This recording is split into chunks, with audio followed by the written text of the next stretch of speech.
Olá, eu sou Antônio Tabet, este aqui é o Alt Tabet, o talk show que valoriza, sobretudo, o contato. E poucas pessoas valorizam tanto o contato quanto o meu convidado. Contato com seres de outros planetas.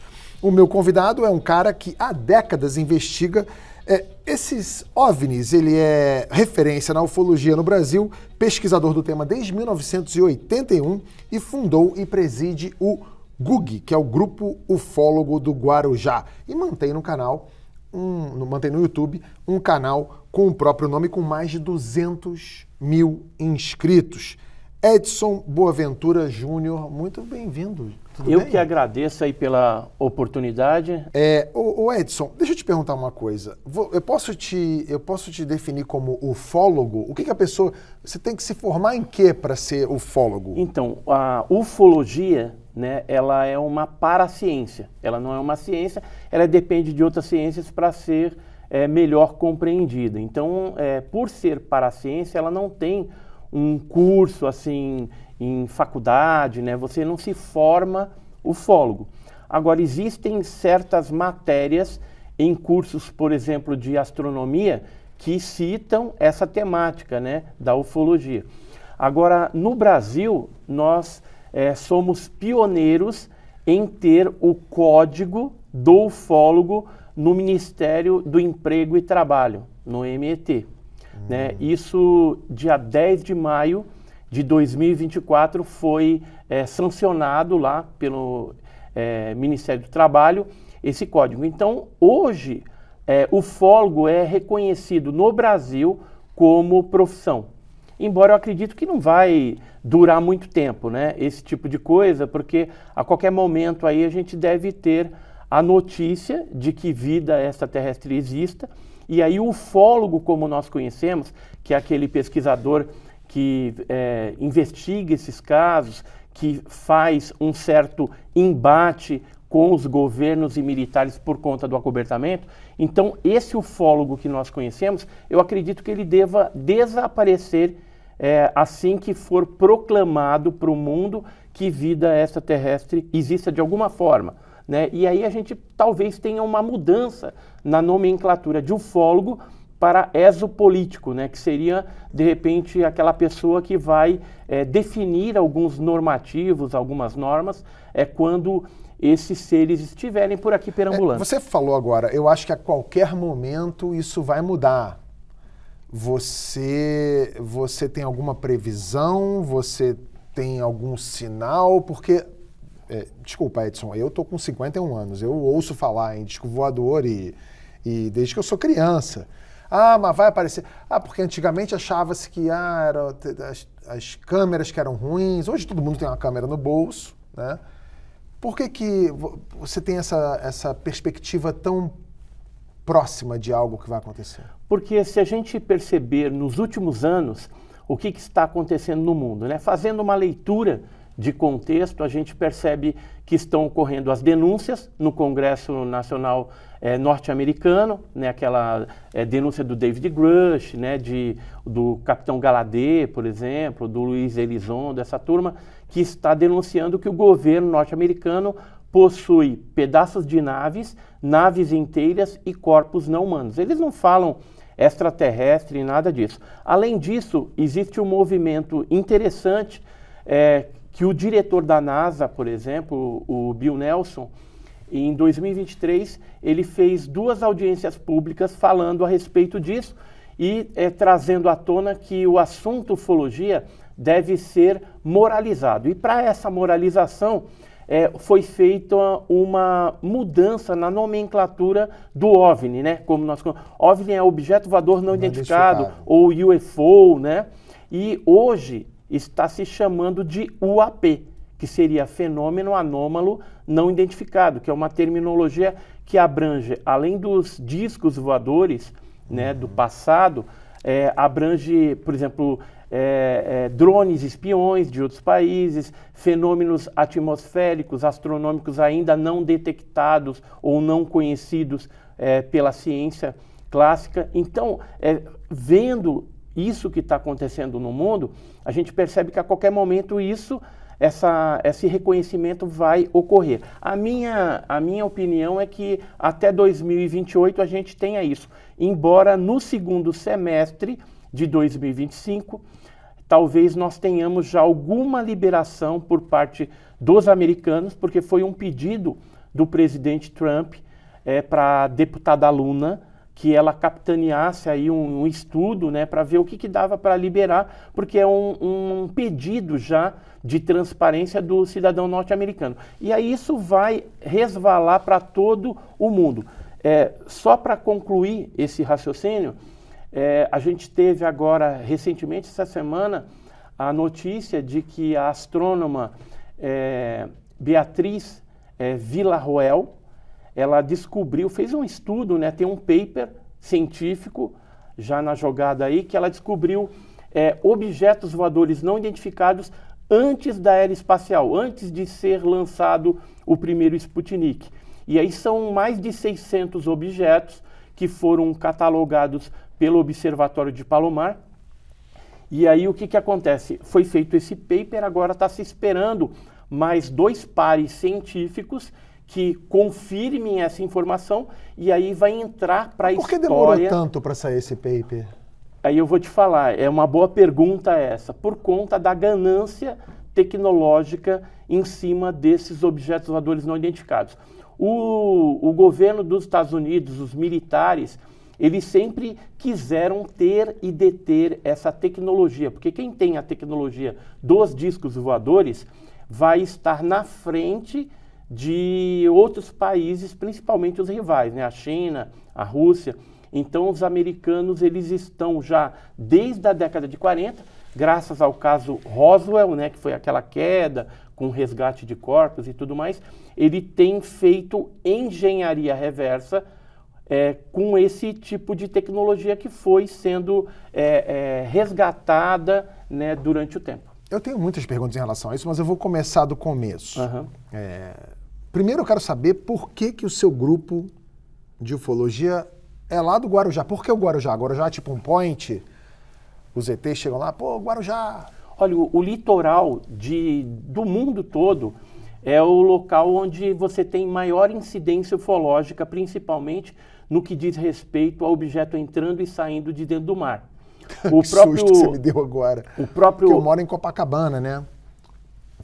Mas ali no Rio... tem uns objetos entrando e saindo ali violentos. Ali é complicado, mas, né? Não é muito UFO. Então, mas ali não aparece muito. Mas tem outras regiões, por exemplo, se a gente pegar o litoral de São Paulo, né, litoral sul e norte, a gente tem 2 hotspots, que seria Peruíbe, no litoral sul, e Ilhabela, no litoral norte, onde a gente tem muitos casos ali.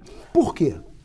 Então, porque nessas regiões, possivelmente você tem alguma base submarina de operações. Isso, inclusive, foi falado no Congresso. O almirante Galladay, esse da Marinha norte-americana, ele chegou a falar que os americanos têm tecnologia que já detectaram esses objetos no fundo do mar, até em regiões abissais, e também som que esses objetos fazem dentro dos oceanos e de grandes porções de água. Mas assim, eu entendo que se os OVNIs, os UFOs existirem de verdade, eu entendo que assim, na imensidão do céu e do espaço, e com a suposta tecnologia extraterrestre, seja difícil a detecção, eu entendo.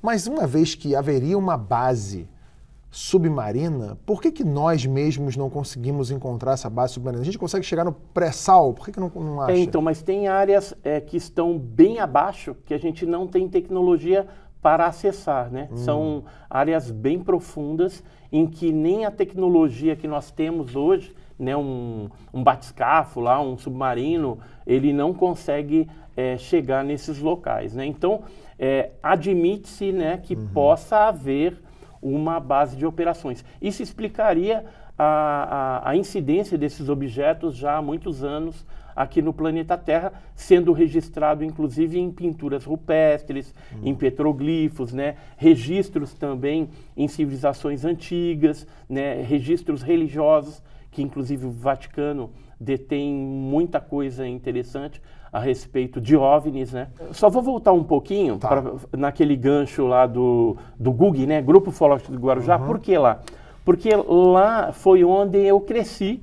Com 14 anos eu vi um objeto voador não identificado, junto com meu irmão, com a minha mãe, os vizinhos, todo mundo. Como é que era ali esse no objeto? bairro do Santo. Era uma nave-mãe, um objeto grande, que expelia por baixo dele 16 objetos redondos e pulsantes vermelhos. Mas você contou 16 objetos? Eu contei. Você chegou a registrar ou não? Eu tenho um pouco de toque, então naquela época, né, com 14 anos de idade, eu nunca tinha ouvido falar de OVNI, não me interessava isso.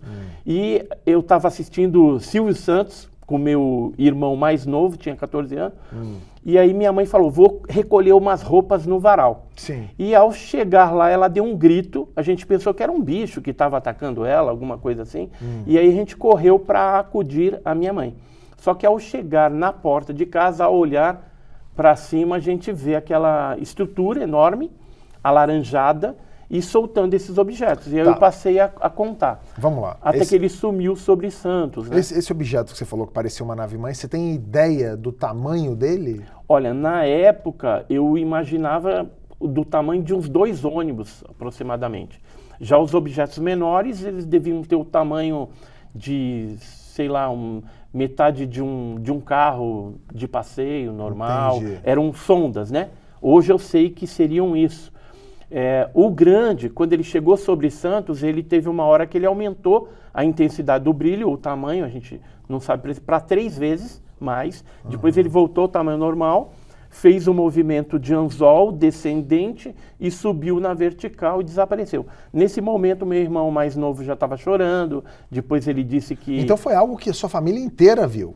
Minha mãe, meu irmão, o Marcos, eu e os vizinhos, porque a gente começou a ver aquele fenômeno na edícula que nós morávamos, no bairro do Santo Antônio, em Guarujá, e ao chegar lá na porta de casa, né, a gente atravessou o terreno todinho, aí tinha vizinhos apontando na rua, todo mundo saiu nos jornais na época, tudo. Então foi um fenômeno que me despertou a pesquisar, e aí eu criei 4 anos depois, o GUG, que é o Grupo Ufológico de Guarujá, que pesquisou cerca de 500, 600 casos no litoral, envolvendo diversos graus de contato, pouso de nave, pessoas que foram levadas a bordo de objetos, explosões de objetos voadores não identificados com recolhimento de fragmentos. Você quer ver um pedaço de um OVNI? Você tem aí? Trouxe. É por isso que você dá essa entrevista com esses coletes, assim? Eu sempre, Não, porque eu sempre vejo você com esses coletes. É um colete tático, o outro verde... Então, desculpa, esse colete tático é para quê? Você leva nesses bolsos material para contar? Tem bússola, tem laser, tem lanterna, tem todo... Isso é para o caso de encontro... De fazer uma vigília ou de identificar algum objeto desse daí, aí você já está preparado para registrar esse fenômeno. Você estaria preparado, por exemplo, para uma abordagem hostil de um alien? Não. Ninguém está. Ninguém está. Assim, existem, por exemplo, o governo norte-americano, ele tem um grupo elitizado... Desculpa, eu quero ver o pedaço do OVNI. Vou te mostrar já. Não vou encostar. Mas Não, pode. Tem certeza? Pode. Não tem uma radiação aí? Não tem. Já foi medido e não tem radiação. Não tem. E já foi testado em vários locais. Na NASA, na Caltech, na Universidade de Stanford, e eles disseram que na USP aqui em São Paulo. É um material que é magnésio, extremamente puro, mas que tem a composição isotópica diferente de qualquer magnésio que existe na Terra, ou seja, algo de fora. E também não é meteorito, né? Porque meteorito é extraterrestre. Mas meteoritos que já caíram na Terra, que tem magnésio na sua composição, necessariamente ele tem que estar combinado com níquel, estanfiodita, farrigitonita, alguma coisa desse tipo. E esse não tem. É 99,9%, sendo que a outra percentual é óxido de magnésio. E o isótopo é 30% diferente de qualquer magnésio já existente na Terra. Mas antes de eu mostrar isso... Sim, que a nossa conversa está tão boa, que ela está meio caótica. Eu estou adorando, mas eu quero voltar para o nosso rumo aqui. Guarda o negócio aí que você vai me mostrar daqui a pouco o pedaço do OVNI. Então vou deixar aqui para a gente não esquecer. Não, eu não vou esquecer de jeito nenhum. Pode ficar aí com ele. Tá. Os Estados Unidos, ele tem a Força Espacial, que foi criada em 2019 pelo Trump. Então, esse grupo, ele foi treinado, são cerca ali de 20, 30 militares foram treinados junto com um pessoal elitizado da Inglaterra, que é chamado SAS, que é um grupo de elite que está preparado para atuar em caso de terrorismo extremo ou invasão extraterrestre. Mas aí são 20, 30 só que a gente tem? São poucos, porque eles têm um armamento diferenciado. Isso aí está na internet, é conhecido. É um armamento parecido com uma espuma, onde eles atiram, por exemplo, na criatura, no tripulante do OVNI, e não mata, ele simplesmente endurece, ele fica paralisado, mas vivo. Entendi, é como se fosse um gesso. E aí você consegue capturar, né? Alguns seres já foram capturados, aí tem a famigerada Área 51, hoje tem a 52 e a 53, que são interligadas, lá nos Estados Unidos, no deserto de Nevada. O Trump chegou em algum momento a prometer abrir isso, revelar isso para o público, e não aconteceu, né? Vai liberar agora. É o que eu falei para você. Eu não acredito, não. Vai. A deputada Luna teve uma reunião agora com o FBI. E, inclusive, os deputados deram nota 10 nessa reunião. Por quê?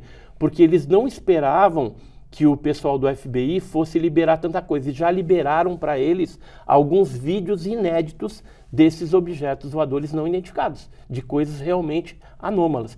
Então, a gente vive um momento histórico do mundo, vamos dizer assim, em que a qualquer momento isso vai acontecer. Eu tenho plena convicção de que até no seio da igreja, por exemplo, já tenha algum discurso preparado para a hora que isso vier à tona, aí vai o Papa lá, né, e vai ler esse discurso, né, e assim sucessivamente. Então a gente vive um momento importante da humanidade. Você acha que a gente está na beira desse... Opa! Assim, a minha opinião é que aconteça até 2028.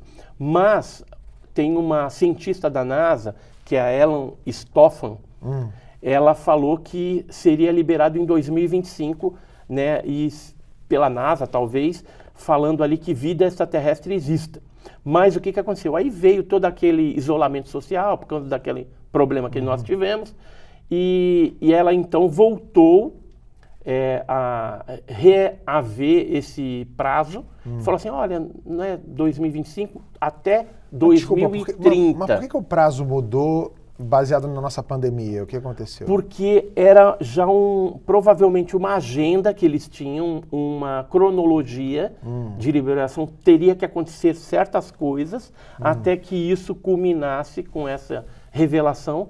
Só que a pandemia e tudo mais, ela impediu que acontecesse isso, porque tiveram que voltar os olhos para essa situação caótica, né, que, graças a Deus, agora está aparentemente controlada. Entendi. Então, se postergou 5 anos na frente, e aí ficou a data de 2030, para que aconteça isso, até 2030. Só que, pelo andar da carruagem, que a gente está vendo, é que pode ser que ocorra antes, por conta desse posicionamento do Trump e tudo mais. Deixa eu ver o pedaço do OVNI agora, só para eu... Só antes aqui, só para você ter uma ideia, esse caso do fragmento do OVNI, ele é de 57, esse aqui são os fragmentos da época, esse aqui é um dos laudos que foi feito naquela época, esse aqui é 4 pedaços que eu recebi de um filho de um militar do Exército, e aqui são alguns laudos, tá? O laudo da NASA, e esse aqui é um laudo da USP, desses fragmentos. Isso aqui que você está me falando, então, são os fragmentos. São fragmentos do objeto voador não identificado, já analisado, né, e constatado de que se trata... E esse aqui são os fragmentos que você recebeu... Que eu recebi de um militar. De um militar. Né, de um filho de um militar do Exército. Esse aqui são 2 fragmentos dele. Aqui são os fragmentos? São. Nossa, ele é bem mais brilhante aqui, né? Esse pequenininho, esse aqui, ó, é esse menor. Ó, se você pegar na mão, você vai sentir que ele parece que é mais leve do que... ele é bem levinho mesmo, né? É um negócio... Já o outro você vai sentir uma certa diferença. Tem gente que às vezes pega esse negócio, sente um negócio diferente. Se eu pegar esse aqui pequenininho e comer, aí... Mentira, eu não fiz isso não, tá isso, aqui. Aí é por sua conta. Não quero não. Aí nasce um alien da minha barriga e vai. Então, mas esse caso ele já foi, inclusive, analisado em Stanford. Esse aqui é maiorzão, né? Pelo Gary Nolan, que é um microbiologista. Desculpa, só uma pergunta. Existe algum valor nisso aqui? Assim, não tem valor. Quem Porque tem deveria... um pedaço de um disco voador? Pois é. Tanto é que, sabe o que eu estou querendo fazer? E outra coisa, qual é a origem disso? Caiu em algum lugar? O que aconteceu? Vou te contar. Veio a nave, isso no dia 7 de setembro de 1957, na Praia das Toninhas, em Ubatuba, no litoral de São Paulo, e foi visto por várias pessoas, e quando ele baixou, ele subiu, ele explodiu em vários pedaços. Tem uma testemunha que diz que parece que veio outro objeto, como se estivesse degladiando com aquele negócio. Mas esse é um depoimento isolado, dependendo do ponto de vista dele. A pessoa pode ter Já imaginado os outra outros coisa. escutaram o barulho, viram um brilho branco muito forte, e alguns fragmentos caíram na areia e foram pegos ali por pescadores, e aí depois o exército ficou sabendo, a marinha, e foi lá. O pedaço maior foi resgatado pela marinha, só que tinha um barco da Marinha Brasileira, isso segundo os pescadores que eu entrevistei, o seu Virgílio, por exemplo, e tinha um outro navio com uma bandeira provavelmente americana. Como eles são simples pescadores, eles não sabem exemplificar muito bem o que seria isso. E aí, quando eles coletaram tudo isso, foi para São José dos Campos, para ser analisado lá no DCTA e tudo mais, e alguns pedaços desse negócio foi parar na NASA, na Universidade de Stanford. Para analisar, e fizeram aquela análise que você falou do magnésio. E aí foi feito, a última análise foi essa do isótopo, que eles descobriram que não se trata de magnésio terrestre. Coisa de fora, que era a composição desse disco voador. Eram duas bacias emborcadas, né, que desceram e explodiram. Isso que você me falou aí, existe registro disso no site da NASA? Então, tem esse laudo aqui, ó, que é da NASA, que foi encomendado pelo professor Peter Sturrock, da Universidade de Stanford. Não, tudo bem, mas peraí. E está aqui, ó, Brasil Magnesium Sample. Tá, tudo bem, mas isso aqui é um papel... É de 1981. 1981, mas não hoje, se eu entrar no site da NASA... Essa aqui é NASA, ó. NASA. Não, eu sei que está em NASA escrito aqui nesse papel, mas estou falando Esse no daí site hoje não da vai NASA, estar, porque a NASA, ela acoberta o assunto já há muitos anos. Isso é tudo feito por baixo dos panos. Você quer ver mais um outro documento que recentemente vazou e que comprova que existe um acordo entre o governo brasileiro e o governo norte-americano? Ou seja, tudo que acontece de OVNI geralmente é encaminhado para o governo norte-americano por conta desse acordo. Isso aqui são 2 páginas do projeto Blue Book, que fala a respeito de um disco voador que teria explodido e foi recuperado fragmentos nas vizinhanças de Bicas. Bicas é em Minas Gerais. E aqui ele fala a respeito de cooperação com o Brazilian Army, Exército Brasileiro, e com Brazilian Air Force, Força Aérea Brasileira. E nesse outro aqui, isso aqui é de década de 60. Esse aqui também é de década de 60. E como é que você teve acesso a esses documentos? Esses documentos foram liberados pelo governo norte-americano, pelo FOIA, que é a Lei de Liberdade de Informação norte-americana, e mostra essa ligação entre os militares de lá e também os militares daqui nessa questão de OVNI. Então, quando cai OVNI, quando eles capturam alguma coisa, ou seres biologicamente não humanos, isso tudo é encaminhado para os Estados Unidos. Mas olha esse que interessante. É um aerograma antigo de 66 da Embaixada do Rio de Janeiro norte-americana, fragmentos não identificados, e aí ele fala que entre Paraná e Santa Catarina caiu alguma coisa, foi recolhido pela aeronáutica, foi encaminhado para o CNAE, que fica em São José dos Campos, que é a nossa área 51, e depois foi encaminhado para a NASA, aqui ó, NASA. Tá bom. É curioso porque, assim, esse ser humano que você é aqui na minha frente é um tipo de ser humano que já apareceu muitas vezes retratados em filmes de ficção científica. A gente vê isso, desde Independence Day até outros, que aquele cara é o cara que é ufólogo, que fala umas coisas que as pessoas não acreditam muito, e que é uma figura, você tem esse colete, você é uma figura. Caricata, né? Acabou ficando uma marca registrada. E eu tô falando isso com todo respeito. Mas aí, nos filmes, pelo menos, aí quando aparece o disco voador de verdade, aí todo mundo fala, cadê aquele cara? Cadê o Edson? Edson, eu preciso do Edson pra me ajudar com isso aqui. Só que com a gente ainda não aconteceu isso. Mas vai acontecer. Vai acontecer. Aí vai virar exopolítico. Exatamente. Mas eu tenho uma pergunta para você. Vamos lá. Aliás, são 2 perguntas, eu vou te dar o tempo que você precisar para responder. A primeira é, a gente está falando aqui de casos que acontecem em pequenas cidades aqui do Brasil, Varginha, São José dos Campos, Litoral Paulista, Minas Gerais, só no Brasil. Imagino que isso aconteça na Índia, na China, na Mongólia, Sim. no Havaí, em todos os lugares, né?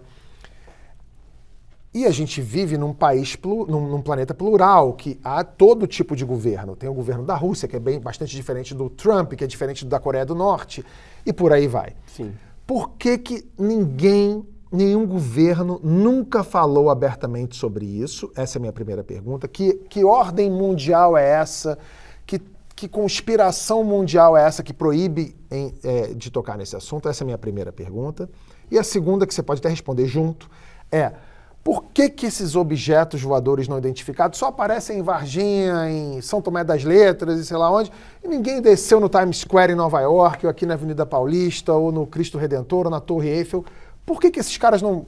Sabe? Por que ele não, sei lá, na hora de abduzir alguém, ele não abduz o Trump e sempre pega uma vaca? Por quê? Olha, vamos por partes, né? Uhum. Então, nessa questão do porquê que eles não pousam numa praça principal, é lei do engano. Porque se a gente for ver o histórico da ufologia, tem casos em que eles pousaram em locais bem populosos. Por exemplo, Voronezh, na Rússia, né, ou foram observados durante jogos de futebol, que você tinha milhares de pessoas ali. Né? Então tem Mas não são tão conhecidos esses casos. Assim, né? Geralmente eles aparecem mais em locais ermos. Né? Pois é. Porque estão fazendo abdução, estão fazendo algum tipo de implante, fazendo algum tipo de pesquisa. Então acontece uma incidência maior em áreas ermas. Mas isso não é regra geral. Uhum. Hoje tem se popularizado muitos filmes em várias cidades aí importantes dos Estados Unidos. Nova York também tem aparecido, filmado. Existe um grupo chamado MUFON lá nos Estados Unidos que eles recolhem esse tipo de vídeo e tudo mais. Tem o NUFORC também, o catálogo do NUFORC. Você consegue, a partir da sua experiência hoje, e hoje a gente está numa época ainda mais complicada, com inteligência artificial e etc. Você consegue saber quando você está de olho numa evidência real ou numa picaretagem? Sim. Através de programas forenses, a gente consegue analisar vídeo, foto, né? Embora, logicamente, tem que dar um desconto, que hoje a gente tem avançado aí a IA, né? Sim. A inteligência artificial, então isso foi um dificultador para os ufólogos sérios que fazem esse tipo de análise. Mas mesmo assim, a gente consegue saber se é uma IA, se é um fake, se é um erro de interpretação, e isso a gente trata com bastante seriedade. Então, o acobertamento, ele existe por alguns fatores. O primeiro fator que eu falei contigo é a ganância tecnológica. Qualquer país que detém essa tecnologia mais avançada vai ficar na frente dos seus inimigos potenciais. Esse é um fator. O outro fator é o fator de pânico, geração de pânico, que seria de difícil controle por conta dos órgãos de segurança pública. Existe um outro fator secundário, que é o fator religioso, né? Que isso daí vai causar também uma certa comoção, né? A hora que vier essa notícia de que vida extraterrestre existe de algum jeito, isso vai contrastar com aquilo que foi ensinado pelas religiões principais, aí vamos dizer, né? Mas isso aí vai passar e as pessoas vão se adaptar. E o outro fator e último fator do porquê eles escondem, porquê que tem esse sigilo em torno do negócio, é porque se eles revelam para o público que isso é fato, é real, o governo e os militares de todos os governos vão receber processos judiciais requerendo certas indenizações, porque muitos cidadãos que pagam imposto para ter uma segurança nacional em torno desses objetos, por exemplo, não tem. E são muitas vezes afetados, né, voltam traumatizados, com queimadura, com marcas no corpo, com uma série de coisas. Os abduzidos. Câncer também, né? Algumas pessoas tiveram câncer. Então a gente sabe de vários processos que foram colocados no mundo de pessoas que se sentiram lesadas, mas que infelizmente não ganharam porque o governo também, né? não admitia publicamente a existência. Mas vai chegar esse momento. Entendi. Então, imagina o rombo no Estado nessas questões de indenização. Tem uma história engraçada que eu vou te contar. Foi na Inglaterra uma empresa de seguro, isso na década de 90, ela fez um seguro contra a abdução alienígena. Olha só que coisa... E aí o que aconteceu? Se a pessoa conseguisse provar que foi abduzida e que sofreu lá alguma coisa, ela ganhava lá, não lembro se era 5.000 libras, era um valor lá, não era pouco, mas também não era muito. E aí o que aconteceu? Uma pessoa conseguiu provar. Como? Porque ela tinha evidências, tinha substâncias, tinha as coisas ali que comprovavam que alguma coisa estranha tinha acontecido. Aí ela recebeu. Saiu nos jornais, na época, tudo, essa notícia. E aí o que a empresa de seguro fez? Suspendeu os seguros, né? Assim que venceu lá o prazo, suspendeu todos os seguros desse tipo e tentou vender para o governo norte-americano as evidências que eles tinham para, pelo menos, cobrir ali o que ele tinha pago de indenização. 5.000 libras não era nada. Não lembro se era 5.000 ou era um parece pouco mais. Isso ouvindo parece mais uma jogada de marketing do que outra coisa. Mas não foi real, isso saiu nos jornais. Ô Edson, a gente tem um quadro aqui chamado Será Que? Que é com perguntas que as pessoas fazem no Twitter sobre determinadas personalidades, legal. Assuntos, etc. Eu vou te mostrar aqui uma bateria, eu não vou comentar um por um com você não, porque as imagens acabam sendo meio parecidas. Mas a gente vai dar aqui no telão, que são pessoas que postaram vendo OVNIs ou outras coisas que simplesmente não são OVNIs ou UFOs, mas as pessoas não se atentaram para o que era. Vamos começar pela Andréa Paula. Ela escreveu assim, alguém viu ou está vendo um objeto que não dá para identificar no céu? Estou na Via Dutra, entre Lorena, Aparecida e Guaratinguetá. Será que é um balão meteorológico? Ela mostra uma coisa ali. Uma luz ali, né? Exatamente. Aí a próxima é do Castro. São José dos Campos. Será que outras pessoas viram também? Seria um OVNI? Aí ele aponta para isso aí. Aí o próximo é do Marco. O Marco postou. No final do mês passado eu filmei um objeto laranja sobre o céu de Guarulhos. Primeiro achei que era um balão. Não era. A luz era constante, não flamejava. Depois pensei em um drone, mas esse também não piscava. Estava indo em direção ao aeroporto, o que seria ilegal. Enfim, não sei. E, para terminar, esse aqui do Davis Terraplana. Ele diz que o que se passa aqui, uma mulher jovem para a bicicleta e de repente a bicicleta sai voando. Onde ela foi parar? Será que a menina foi abduzida? Porque a garota some. A gente até já tentou voltar o vídeo aqui, mas tem esse poste aí no meio, fica parecendo às vezes que são duas telas diferentes. Pode ser um efeito aí qualquer. Mas ele alega ser o vídeo de uma abdução.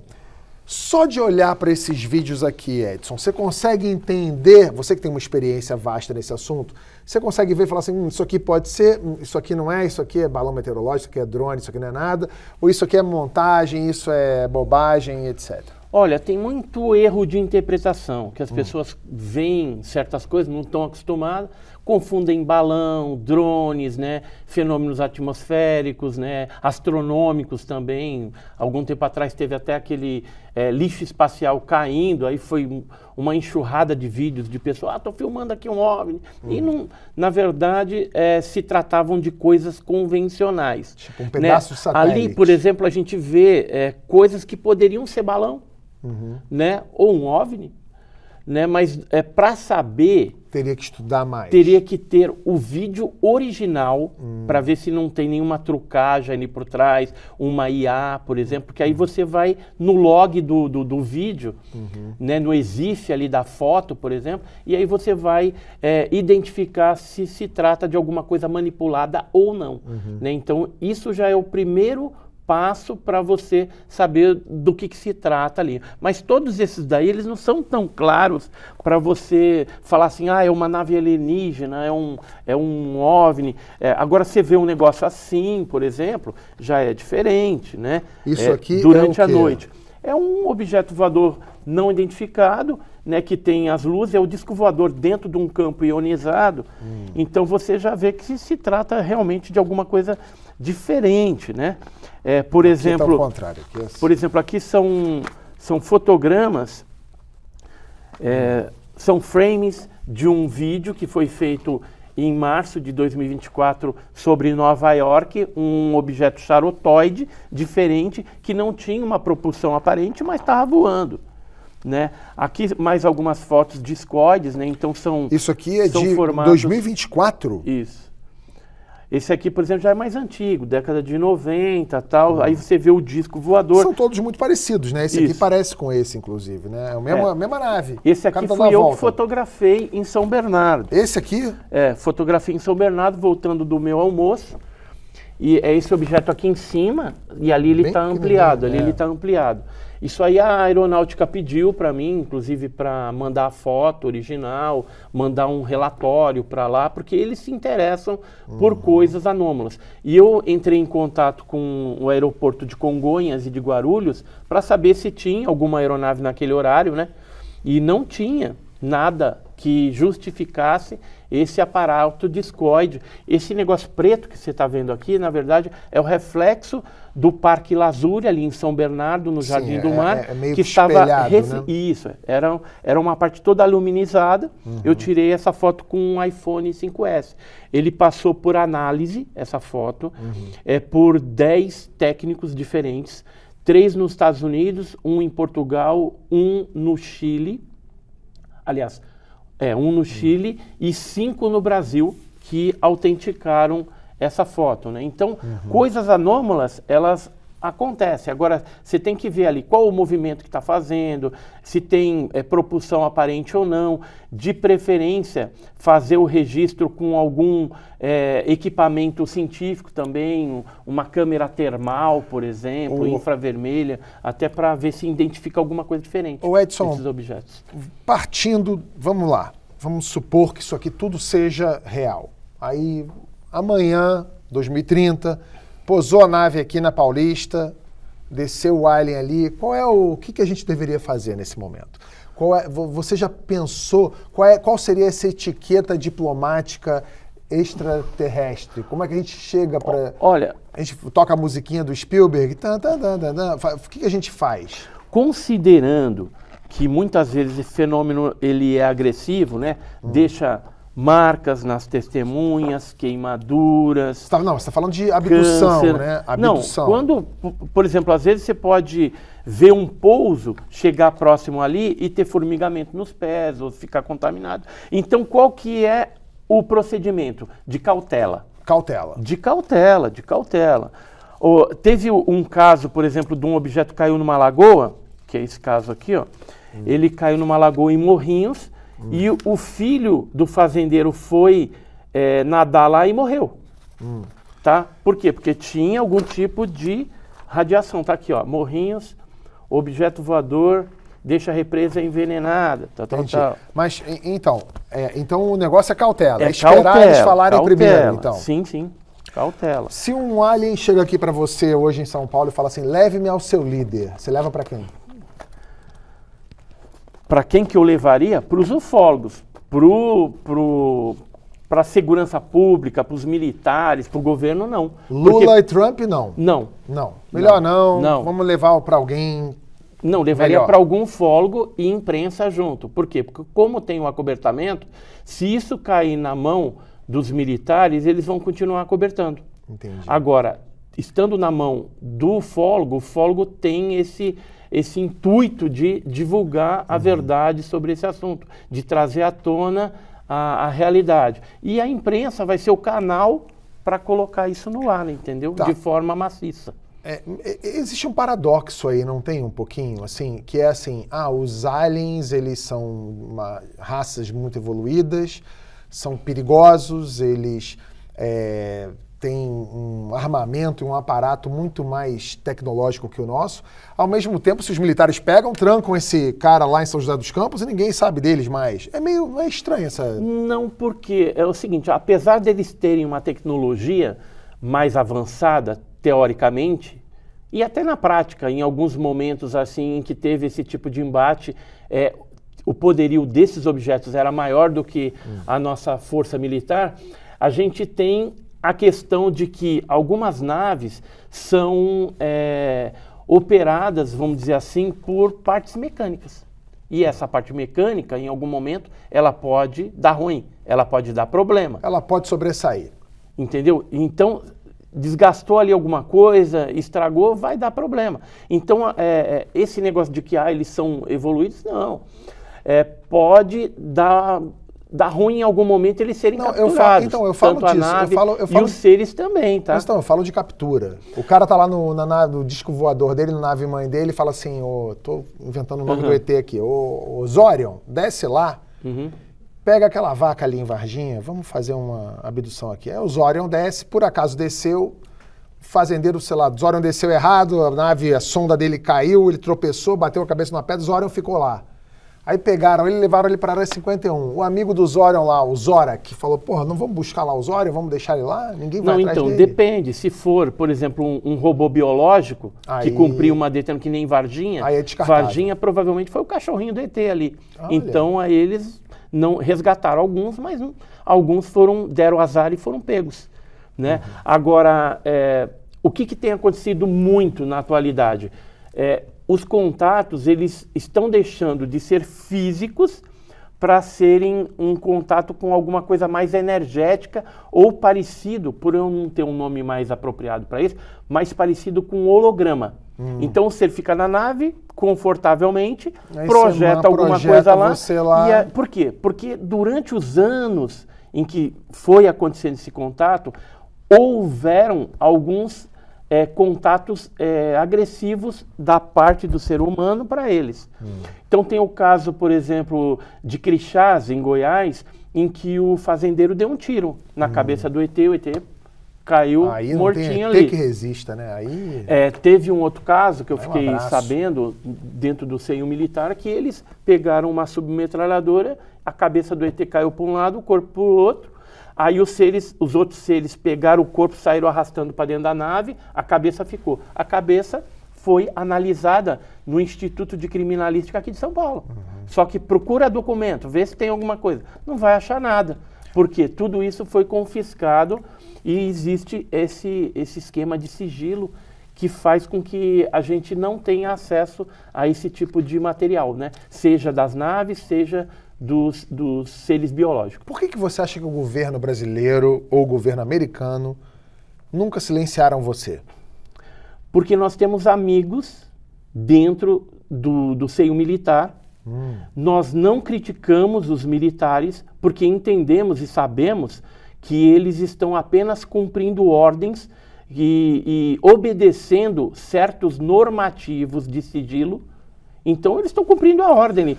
O negócio está falando, olha, não pode falar. Eles vão lá e, por serem patriotas e tudo mais, cumprem a lei na risca. Só que o Edson não está preso a nada disso. Então, eu sou como se fosse a voz dessas pessoas. Você pareceu o Pelé agora, falando do Edson na terceira pessoa. Deixa eu te perguntar, você sentiu diferença da maneira como o governo Lula e o governo Bolsonaro lidam com esse assunto?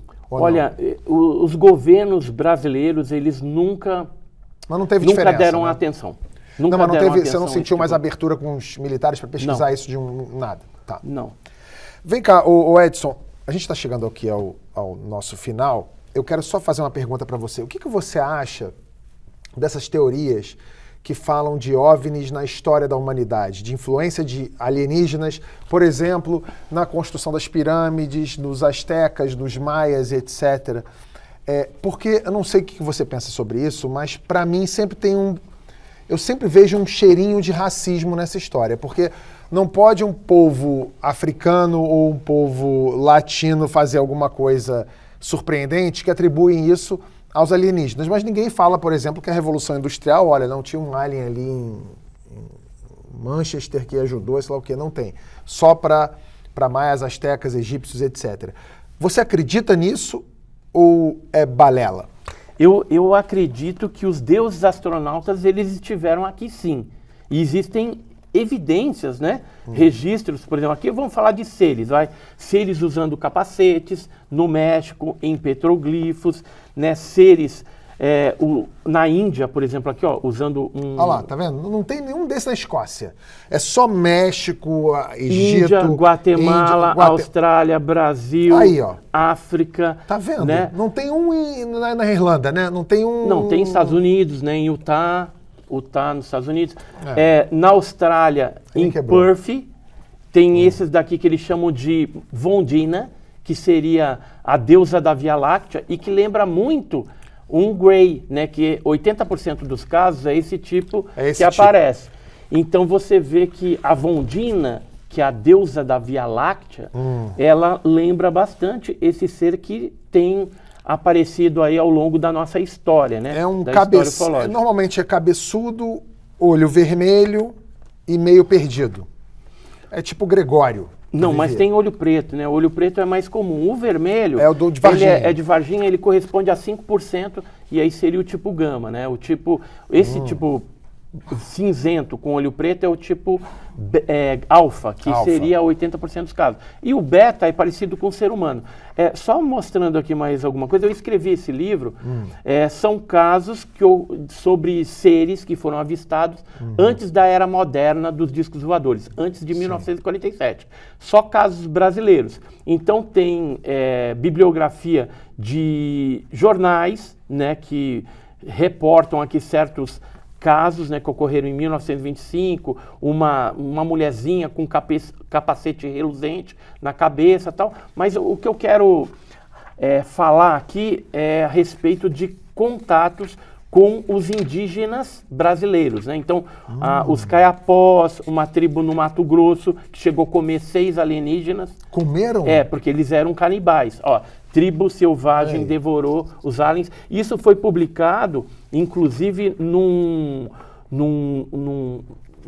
livro científico sobre antropologia, que é o The Best of Anthropology Today, né, na página 164, do Jonathan Bental, né? Então ele conta esse caso. Além deste caso, tem o caso dos caiapós, que também é um caso interessante, que eles fazem uma festa, se vestem como Bep Gororoti, né, que lembra muito uma roupa espacial. Isso são então tá resolvido. Se esses aliens vierem pra cá e quiserem enfrentar a gente, não tem que chamar Vingadores, Exército Americano, nada. Põe uns índios canibais aí e a gente come esses caras. Aí já era. Um azeite.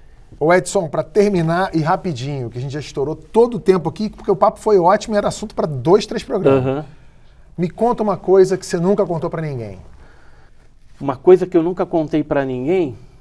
Teve uma certa ocasião que eu estava fazendo uma vigília em Iporanga, no Vale do Ribeira, e eu tive a impressão de ter visto um ser lá. O que é isso? Uma dessas criaturas. Iporanga, ela fica no Vale do Ribeira, e ali você tem o PETAR, que é o Parque Estadual e Turístico do Alto Ribeira. Nessa região, várias bolas de fogo como essa são filmadas, fotografadas, e a gente então pesquisou esse caso durante muitos anos, principalmente ali nos anos 90, a gente ia direto para lá e dormia na casa do Nadier. Teve uma dessas ocasiões que eu tive a impressão de ter visto um desses seres.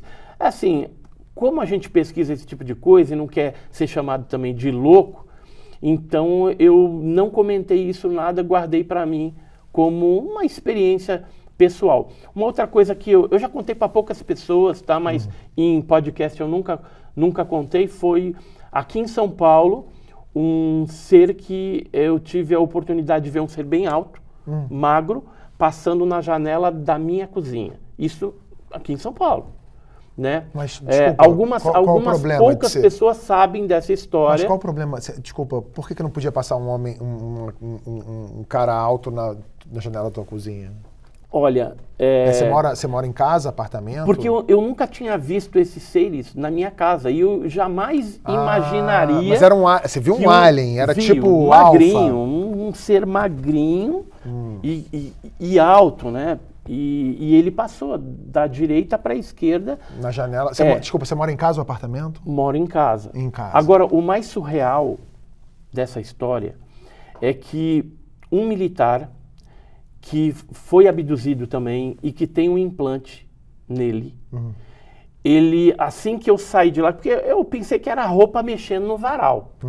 Assim que eu saí de lá, eu sentei no meu computador, que eu olho o celular que estava carregando do lado, que eu vejo assim, entrou uma mensagem desse militar.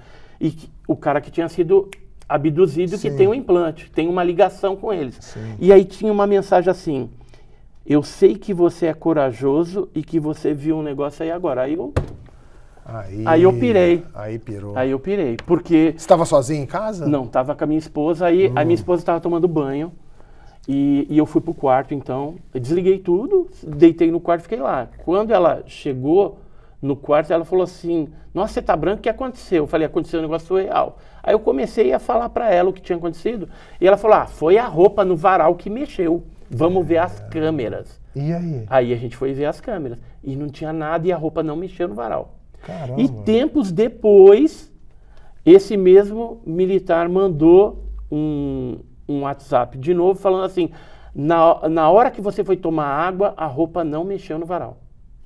Como que ele sabia? Que doido. Sendo que ele morava em outro estado. É um implante dele, qualquer coisa. Exatamente. Se é a sua teoria. Exatamente. Então isso é uma coisa que eu nunca tinha contado. Parece doideira assim, mas ufologia é um negócio que é fora da casinha, vamos dizer assim. Tem muitas coisas que parecem que não são reais e são reais, e tem coisas que são óbvias ali que às vezes são mentira, são fake, são inteligência artificial. Então a gente tem que tomar muito cuidado e a gente tem que ter seriedade com esse assunto para que a verdade seja dita para vocês aí e não continue esse acobertamento. Edson, obrigado pela sua presença. Eu que agradeço pela oportunidade aí, e quando quiser que a gente volte, maravilha, conte com a gente. Bom, se você gostou desse papo aqui, curte, comenta, compartilha. Comenta aqui embaixo. Você acredita em OVNI, acredita em ET? Ou é que nem o Jonas, que morre de medo, nosso diretor aqui. O Jonas não pode pensar no ET, que ele já fica mal. Comenta aqui e semana que vem a gente volta com mais um convidado aqui no Alt Tablet. Até lá.